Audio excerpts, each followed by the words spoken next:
Alors, on va prendre la série des questions qui restent. Et puis, Monsieur le Vice-Premier ministre, nous terminerons évidemment sur une question à Lingala. On va prendre Pichou Moulumba, Patrick Lacoué et Amédée Moirabou et Marlon Kachamou. Une question, s'il vous plaît, parce que nous devons aller vers la conclusion.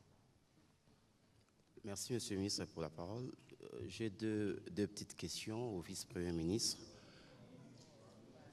Deux brèves questions. Dans la dynamique pédagogique suivant la philosophie même de ces spécial briefings, il est évident que la quête de la paix implique des concessions.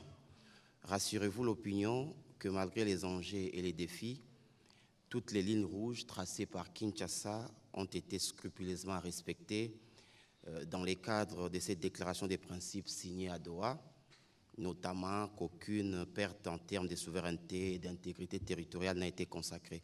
Et puis je reste sur le quatrième point, celui de la restauration de l'autorité de l'État.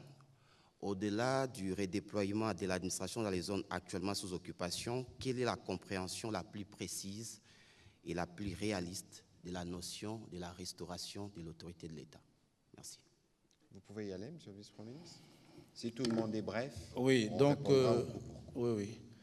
En ce qui concerne les lignes rouges, je peux vous rassurer que l'accord de principe en a tenu compte en ce qui concerne la partie République démocratique du Congo, parce que vous retrouverez dans ce document la problématique de l'intégrité du territoire, clairement identifiée, les questions de souveraineté, clairement identifiées.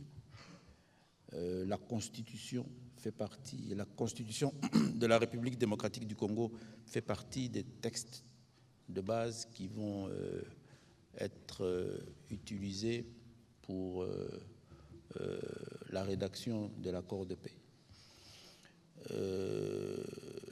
Et la nécessité de la restauration de l'État, que j'ai explicité ici et qui est très claire. Et moi, j'estime que nul n'est important de nous étaler dans des polémiques sur des principes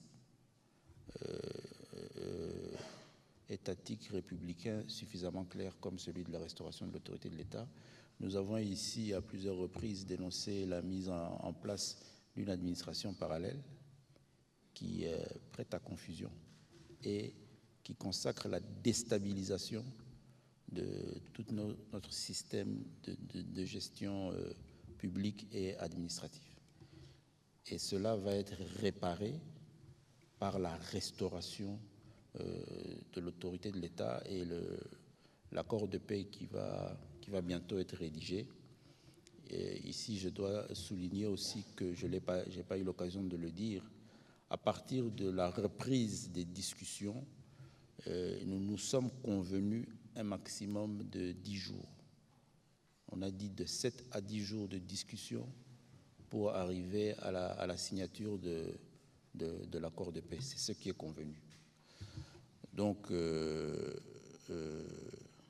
je crois que c'est suffisamment clair, c'est positif et c'est constructif et c'est à l'avantage de tous ceux qui aiment le Congo et qui espèrent que cette paix-là que nos populations recherchent sera très prochainement retrouvée.